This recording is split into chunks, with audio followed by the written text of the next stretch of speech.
my name is Aida Kanatovna, and now I want to tell you about debate as a technology. What is debating?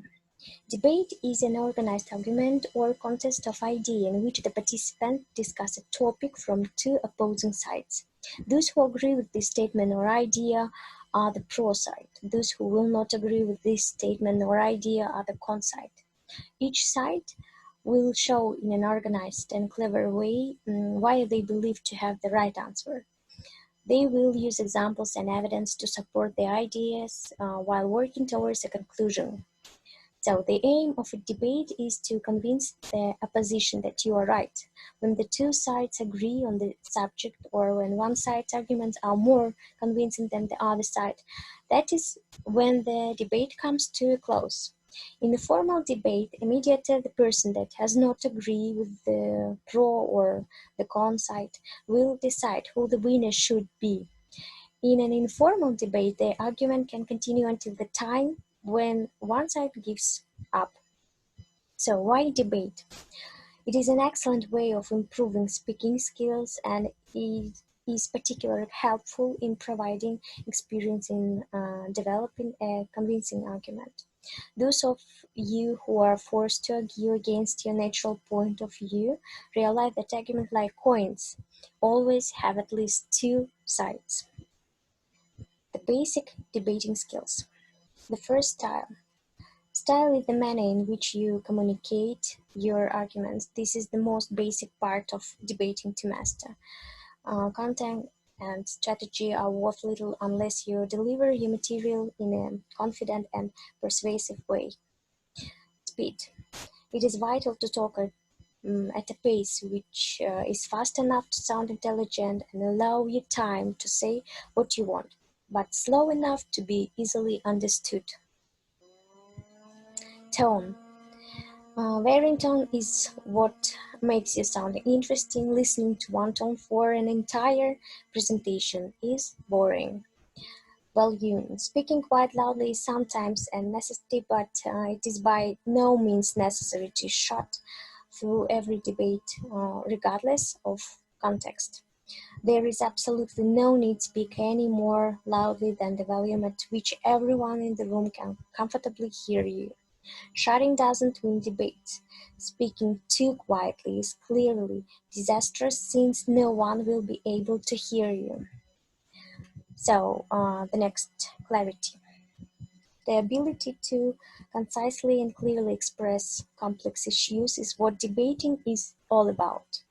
The main reason people begin to sound unclear is usually because they lose the stream of thought which is keeping them going. It is also important to keep it smile. While long words may make you sound clever, they may also make you incomprehensible.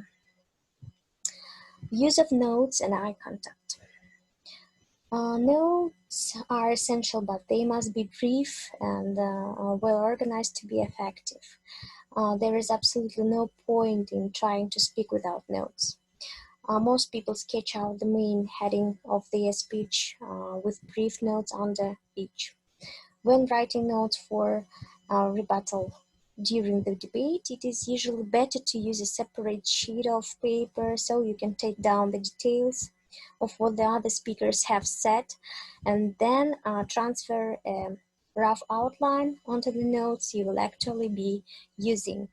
Eye contact with the audience is very important, but keep shifting your gaze. No one likes to be stared at.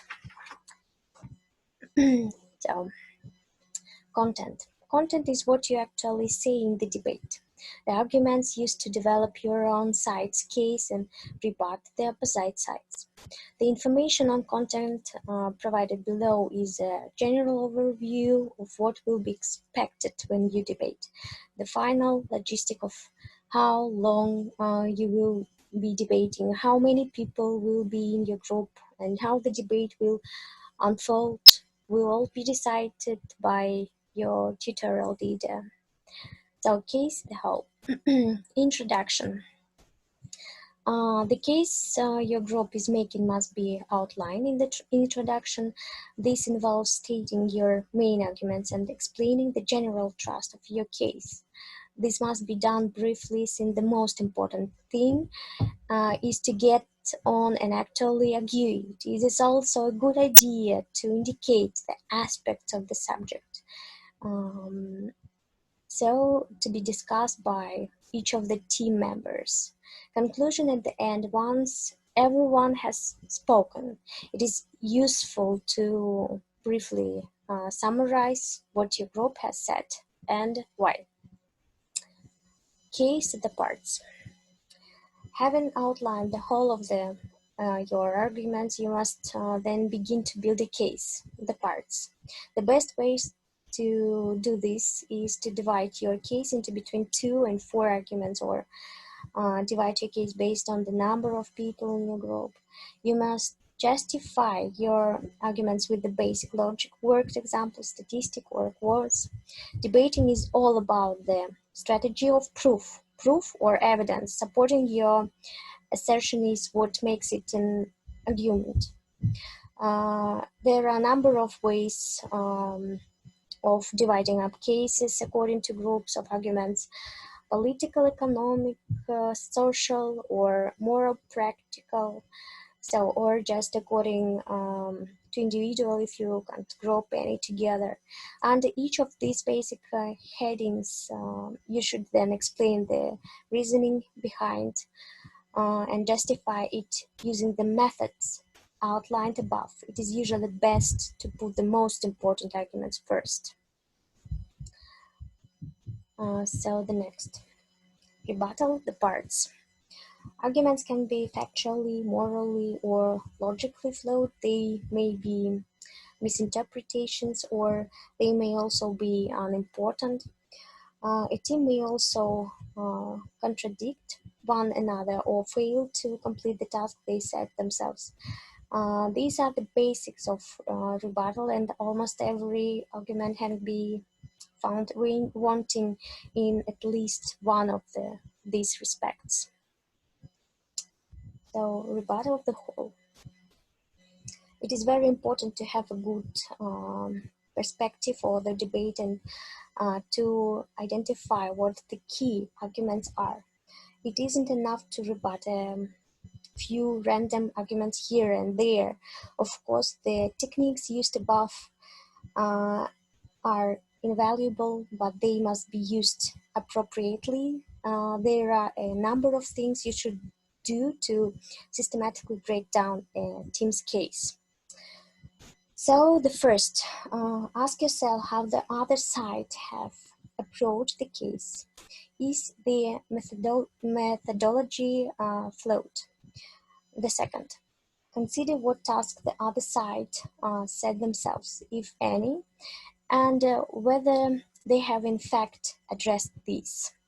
Third, consider what the general emphasis of the case is and what assumption it makes. Try to refute this. And the last, take the main arguments and do the same thing. It is not worth repeating a point of rebuttal that has been used by someone else already, but you can refer to it to show that the argument has not stood up. It is not necessary to correct every example used. You won't have time, and your aim is to show the other side's case to be flawed in the key. So that's all. Thank you for your attention. Goodbye.